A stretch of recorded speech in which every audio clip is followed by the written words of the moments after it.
ছাত্র জনতার অভ্যুত্থানের মুখে গত বছরের ৫ আগস্ট দেশ ছেড়ে পালিয়ে যান শেখ হাসিনা। এরপর ৮ আগস্ট প্রধান উপদেষ্টার শপথ নিয়ে অন্তর্বর্তী সরকারের দায়িত্ব গ্রহণ করেন অধ্যাপক ডক্টর মোহাম্মদ ইউনূস। কিভাবে এই দায়িত্ব গ্রহণ করলেন সে বিষয় নিয়ে ফিনান্সিয়াল টাইমসের ফরেন অ্যাফেয়ার্স প্রধান গিডেন রিচম্যানের উপস্থাপনায় একটি পডকাস্টে কথা বলেন তিনি। সুইজারল্যান্ডের দাভোসে সম্প্রতি বিশ্ব অর্থনৈতিক ফোরামের বার্ষিক সম্মেলনের ফাঁকে রিচম্যান রিভিউ নামের ওই পডকাস্টে গণ অভ্যুত্থানে নেতৃত্ব দেওয়া ছাত্ররা রাজনৈতিক দল গঠন করবে বলে জানান প্রধান উপদেষ্টা। বিস্তারিত জানাচ্ছেন আঞ্জাম খালেক। ছাত্র জনতার গণ আন্দোলনের মুখে গত ৫ আগস্ট গণভবন ছেড়ে ভারতে পালিয়ে যান শেখ হাসিনা। এরপর একটি নতুন অধ্যায়ের জন্ম দিয়েছে শিক্ষার্থীরা। ভবিষ্যৎ বাংলাদেশ গড়তে নিরলসভাবে কাজ করে যাচ্ছে তারা। আওয়ামী সরকার পতনের ৩ দিনের মাথায় ৮ আগস্ট প্রধান উপদেষ্টার শপথ নিয়ে অন্তর্বর্তী সরকারের দায়িত্ব নেন অধ্যাপক ডক্টর মোহাম্মদ ইউনূস।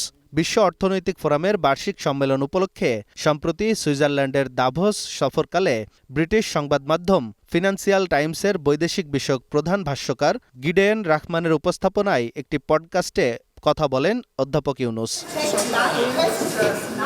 ফ্রান্সের রাজধানী প্যারিসে হাসপাতালে থাকার সময় প্রধান উপদেষ্টা হওয়ার প্রস্তাব পাওয়া, ঢাকায় আন্দোলনকারী ছাত্র নেতাদের সঙ্গে মুঠোফোনে আলাপ এবং সেই সময়ে তার চিন্তাভাবনা নিয়ে খোলামেলা কথা বলেন প্রধান উপদেষ্টা।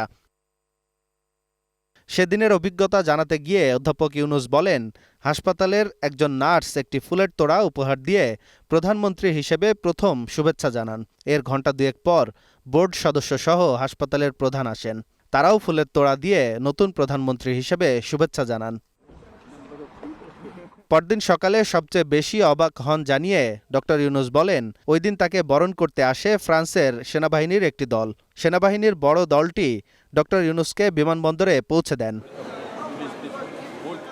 প্রধান উপদেষ্টা বলেন, ছাত্ররা নিজেরাই একটি দল গঠন করবে, তারা প্রস্তুত, প্রচারণাও চালাচ্ছে, দেশ জুড়ে লোকজনকে সংগঠিত করছে।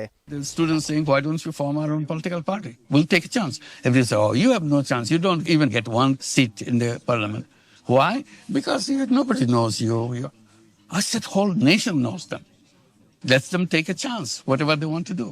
So they will do it. Maybe in the process of forming party, they'll fall apart. That's also danger. Because politics get in, all the politicians will penetrate into them. So we don't know whether they can remove themselves from the politics that we have in the country. This is a kind of a chance we have to take. But the students are ready. They are campaigning. They are organizing throughout the country. তারুণ্যের আসক্তি প্রতিশ্রুতিবদ্ধ জানিয়ে অধ্যাপক doctor Yunus বলেন, তাদের খারাপ কোনো কিছুর সঙ্গে সংস্পর্শ নেই। নিজেদের আখের গোছাতে ব্যক্তিগত আকাঙ্ক্ষা নেই বলেও জানান তিনি। আমাদের সকলের জন্য সম্ভব করল। আঞ্জাম খালেক, গ্লোবাল টেলিভিশন, ঢাকা।